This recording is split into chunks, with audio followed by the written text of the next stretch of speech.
Mesdames, Messieurs, bonjour et bienvenue dans ce Trésor au Bénin. Voici le sommaire. Les fêtes de fin d'année se pointent à l'horizon et les produits avariés font leur grand retour sur le marché. Nous allons vers une période de grande consommation avec ses corollaires de déstockage et de bonnes affaires. Comment fait-on alors pour éviter le piège des produits impropres à la consommation? Les populations ont-elles toujours le réflexe de vérifier la date de péremption des produits avant de les acheter? On le saura dans un instant. Ensuite, à Lokossa, le centre des œuvres universitaires et sociales d'Abomey-Calavi a encore commencé un peu plus tôt cette année les prestataires qu'il offre aux étudiants. Le restaurant universitaire, par exemple, a ouvert ses portes depuis le mois de novembre dernier et offre aux usagers une meilleure accessibilité avec des services à moindre coût.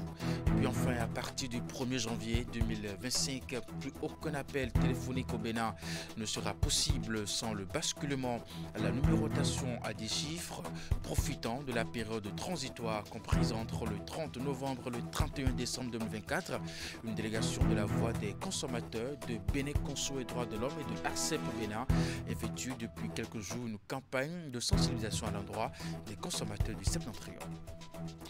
Et voilà pour le sommaire de cette édition. À nouveau, bonjour et bienvenue si vous nous rejoignez dans ce Trésor au Bénin. C'est la période des fêtes de fin d'année. Dans le marché, les produits avariés, cotoirs seront encore valides. Et comme c'est une période de grande consommation avec ses corollaires de déstockage et de bonnes affaires, comment fait-on alors pour éviter le piège des produits impropres à la consommation? Les populations ont-elles toujours ce réflexe de vérifier la date de péremption des produits avant de les acheter? La réponse dans ce reportage de Virgile Aroléon, Moufé de Sabouran. À environ 2 semaines du Nouvel An, ce n'est pas encore la grande affluence dans les marchés de Cotonou. Ici, à Dantokba, ce qui saute à l'œil, ce sont plutôt les produits. Les devantures des boutiques sont mises à profit pour exposer ces produits dits de grande consommation. Hélas, on retrouve dans leur lot, comme c'est souvent le cas par ces moments de fête de fin d'année, des aliments impropres à la consommation aux grandes dames des acheteurs qui n'ont pas souvent le réflexe de vérifier leur date d'expiration. C'est souvent arrivé à la maison que nous constatons qu'on nous a vendu des produits périmés. Par ailleurs, certains grossistes arrivent à tromper la vigilance de leurs clients par des moyens illicites. Antidaté, carton. C'est là où je vais peut-être lancer un appel vibrant aux vendeurs. Voyez-vous, ne poursuivez pas l'argent ou l'intérêt que vous recherchez pour tuer nos populations, pour tuer nos frères et sœurs. Quand le produit est avarié, il faut me sortir ça des réunions. Et ce qui nous guette comme pièce, c'est-à-dire qu'on réduit les prix, si bien qu'on se dit, bon, c'est moins cher, et rapidement, on rentre dedans. Oh, ce sont des produits déjà avariés. Souvent, dans ces temps-ci, ce sont ceux qui viennent donner les dons pour les orphelinats et autres, et aussi pour leurs employés, les sociétés et autres. Voilà. Déjà, quand ils viennent, ils nous demandent la date d'expiration. Au moins, si ça va jusqu'à février, ils prennent ça. Nous, quand on veut se ravitailler vers les fournisseurs, on leur demande d'abord, c'est toutes les fesses.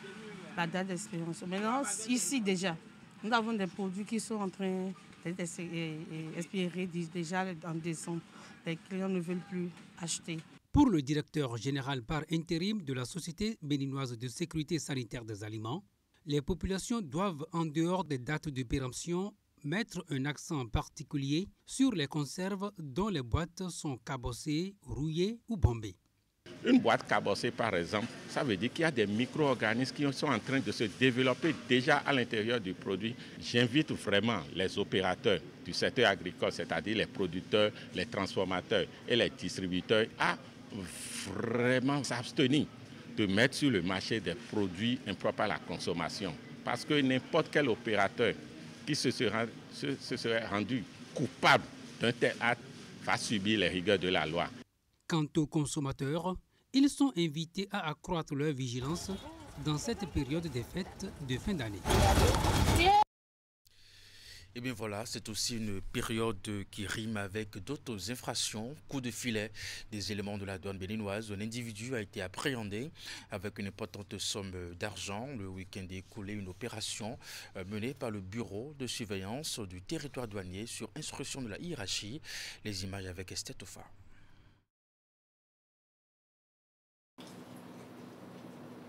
C'est un exploit des éléments du bureau de surveillance du territoire douanier. L'individu, malgré toutes les stratégies pour échapper au contrôle, a été appréhendé en possession de plusieurs coupures de billets de banque en euros. Ceci grâce aux dispositifs mis en place.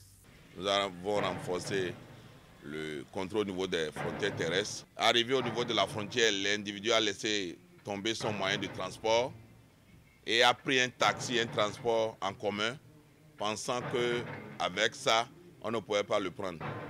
Mais comme la douane aujourd'hui a changé de stratégie de lutte contre la fraude, lutte contre toute importation en violation des réglementations en vigueur dans notre pays, il a été surpris que bien qu'il ait changé de moyen au niveau des frontières, il est rentré dans un taxi. On a pu mettre la main sur lui. Nul n'a le droit aujourd'hui de détenir sur lui ou de circuler avec une certaine somme. La manipulation de l'espèce est désormais encadrée par plusieurs tests de l'UEMOA et même le Code des douanes, sans oublier la loi sur le financement du terrorisme. Vous n'êtes plus autorisé à transporter l'argent comme vous voulez. Quand je dis vous n'êtes pas autorisé, c'est que pour transporter de l'argent en espèces, il y a des obligations. La première obligation, il faut une déclaration. Vous avez une somme dont l'équivalent est égal ou supérieur à 5 millions. Vous avez l'obligation de faire cette déclaration à la douane. Et le fait de faire la déclaration ne veut pas dire que vous voulez perdre les devises que vous avez. Vous faites la déclaration et ça permet aux autorités compétentes, ça permet aux structures de l'État de pouvoir suivre l'utilisation que vous voulez faire de cet argent. Aujourd'hui, vous pouvez avoir votre argent, mais si vous ne faites pas la déclaration, vous tombez, vous commettez une infraction. L'individu appréhendé en attendant la suite de la procédure risque, selon les dispositions pénales, une amende allant jusqu'à 4 fois le montant saisi et une peine d'emprisonnement allant de 2 à 5 ans. Le 66e sommet ordinaire des chefs d'État et de gouvernement de la CEDEAO s'est tenu ce dimanche 15 décembre à Abuja, au Nigeria. L'un des sujets importants débattus au cours de ce sommet est la sortie annoncée de l'organisation du Mali, du Niger, de Burkina Faso, prévue le 29 janvier prochain. La CEDEAO prend acte de cette demande tout en restant ouverte aux négociations. Ce lundi 16 décembre, au retour du sommet, le ministre béninois des Affaires étrangères a fait le point des conclusions de cette rencontre à la presse. On l'écoute. Les chefs d'État, au cours de cette conférence, ont pris acte du souhait du Niger, du Mali et du Burkina de quitter la CEDEAO.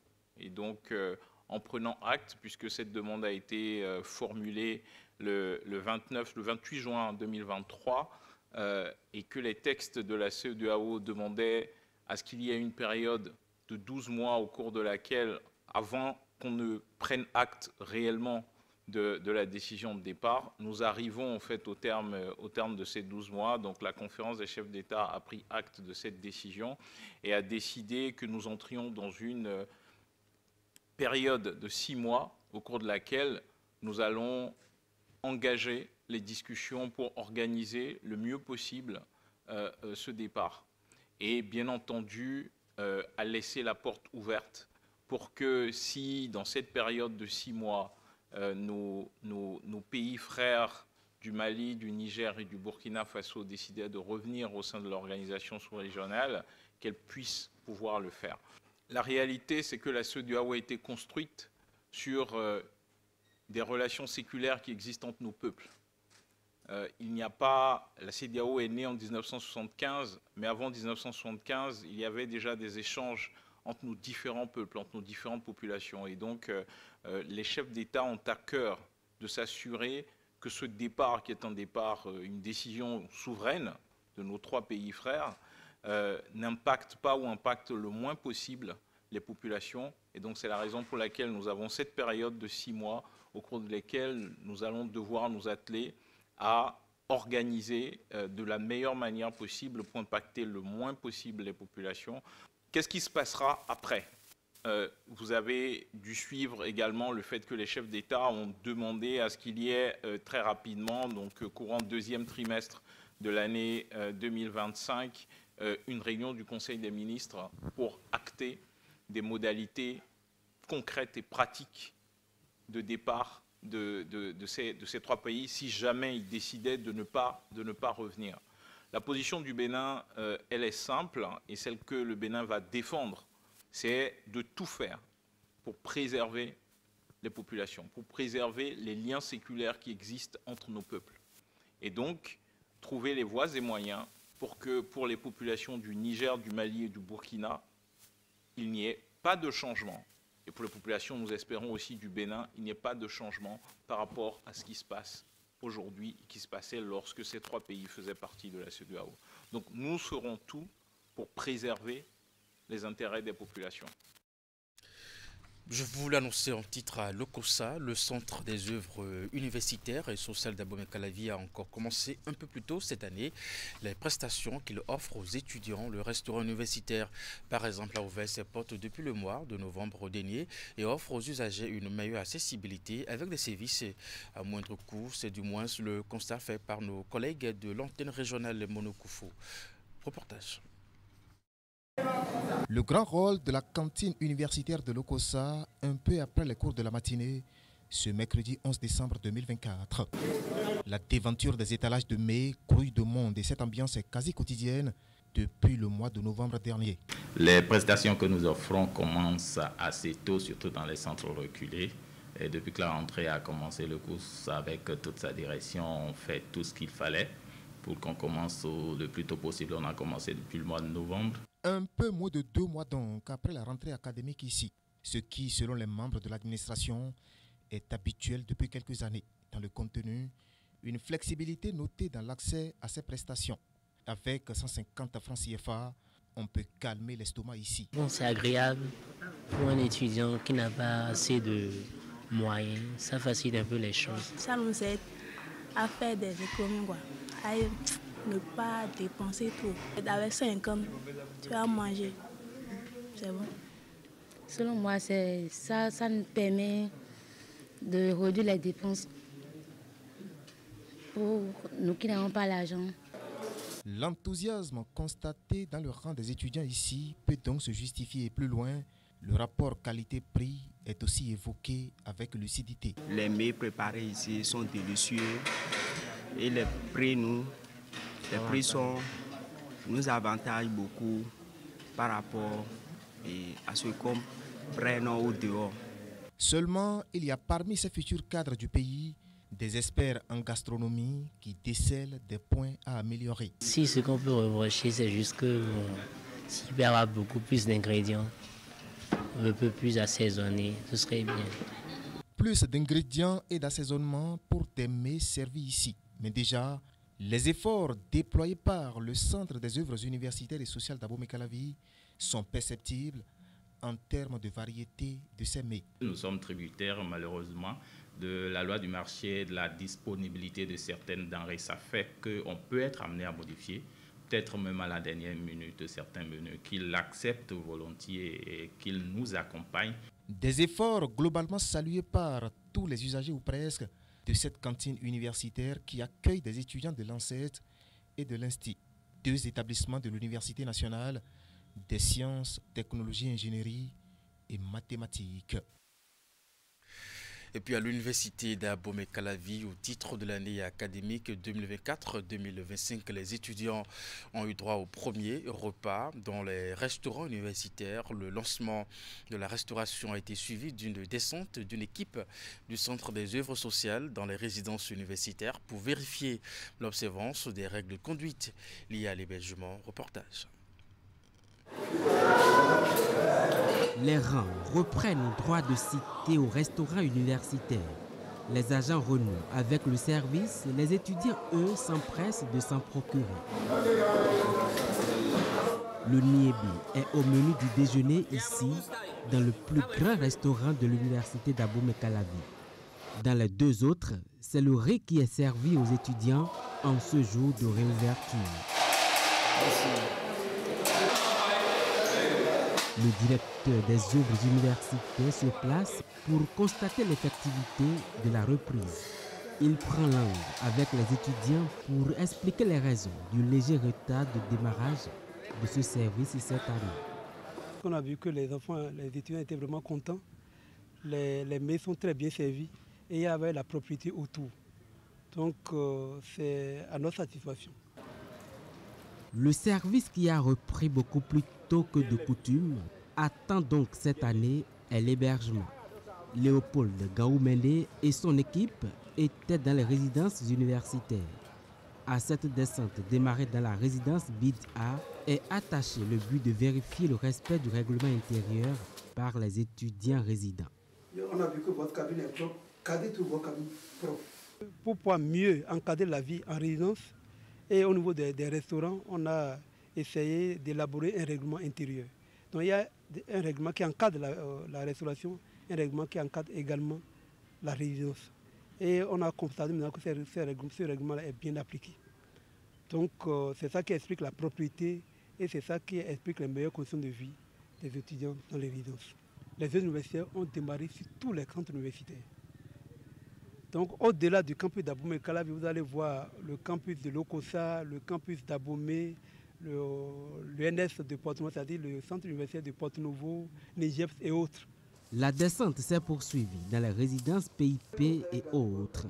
La délégation du cours AC était aussi à l'infirmerie. Là aussi, on a repris du service.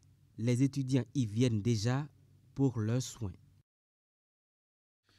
Dans la suite de cette édition, à partir du 1er janvier 2025, plus aucun appel téléphonique au Bénin ne sera possible sans le basculement à la numérotation à 10 chiffres profitant de la période transitoire comprise entre le 30 novembre et le 31 décembre 2024.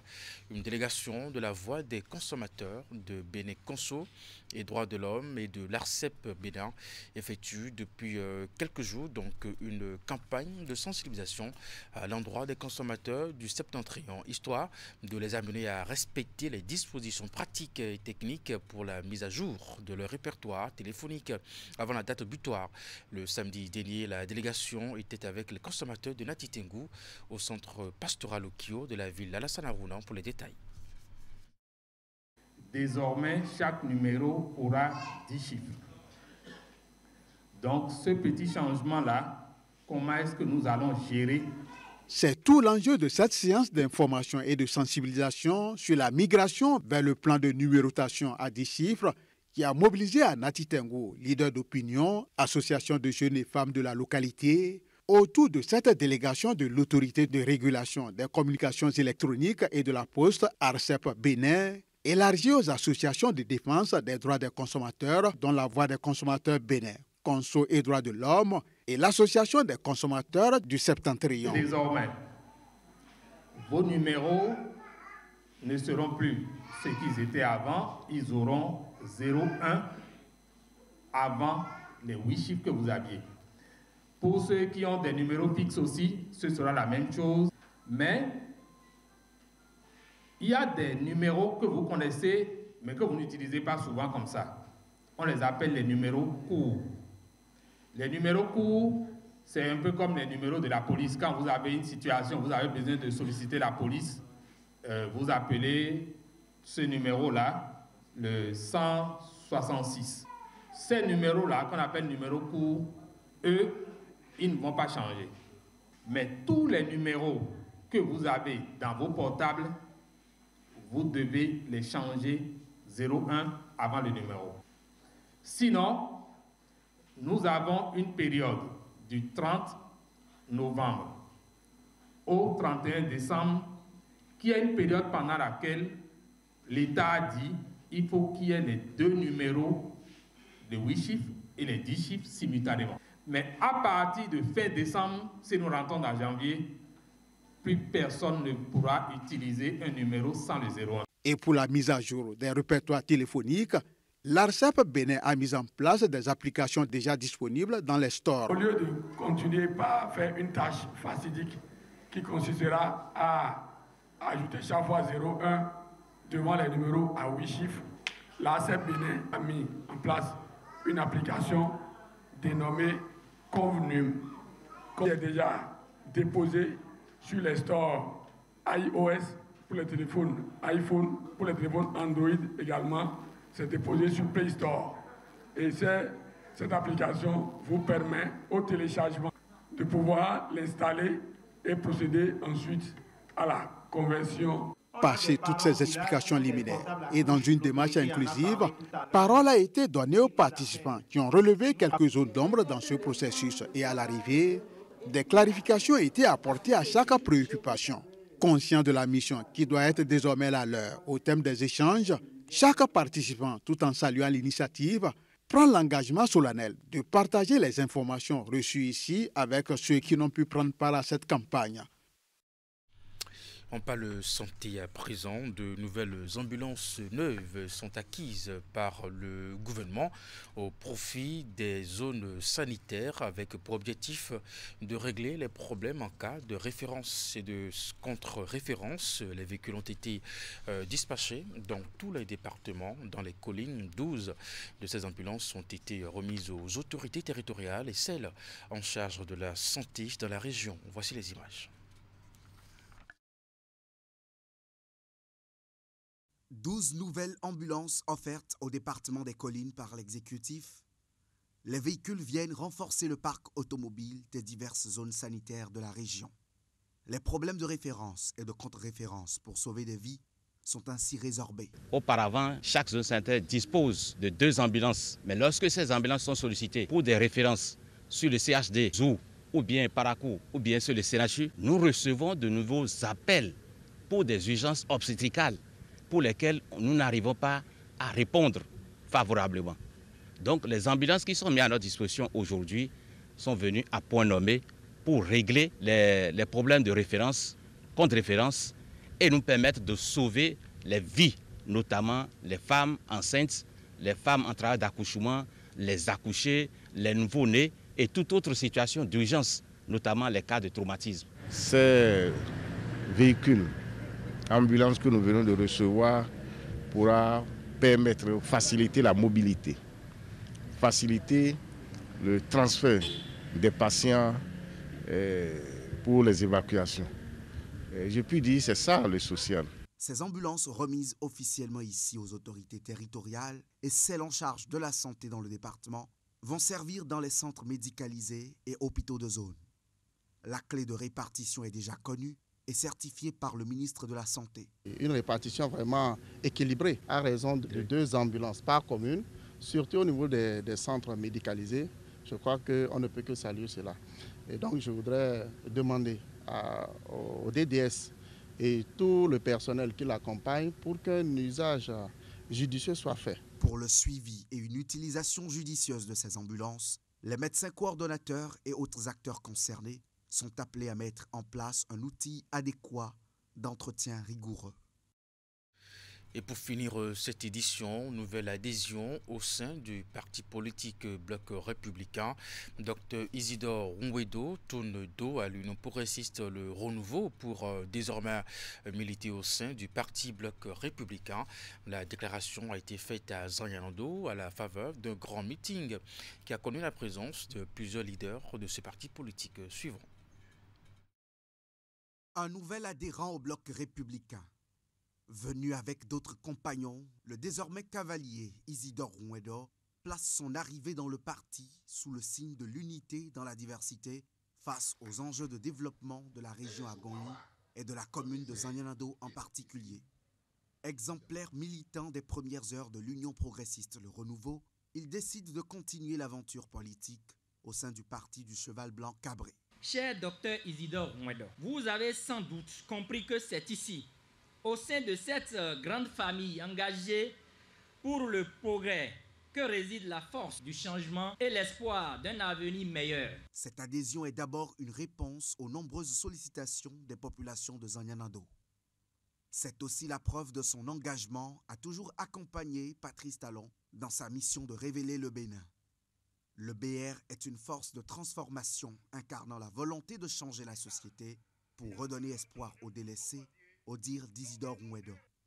Il promet déjà travailler avec ferveur et détermination habituelle afin de faire de la 24e circonscription électorale un bastion inattaquable de la formation politique.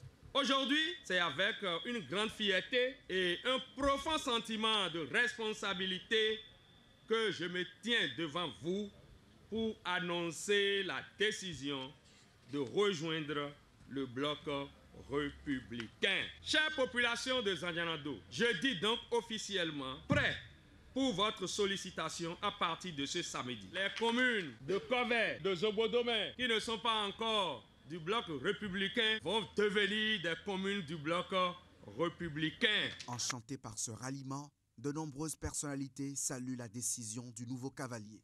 Il s'agit là d'un renfort qui va conforter la position du parti dans la région. Son retour dans notre région, à Zanyana-Do et dans le bloc républicain, est une assurance que c'est un grand renfort.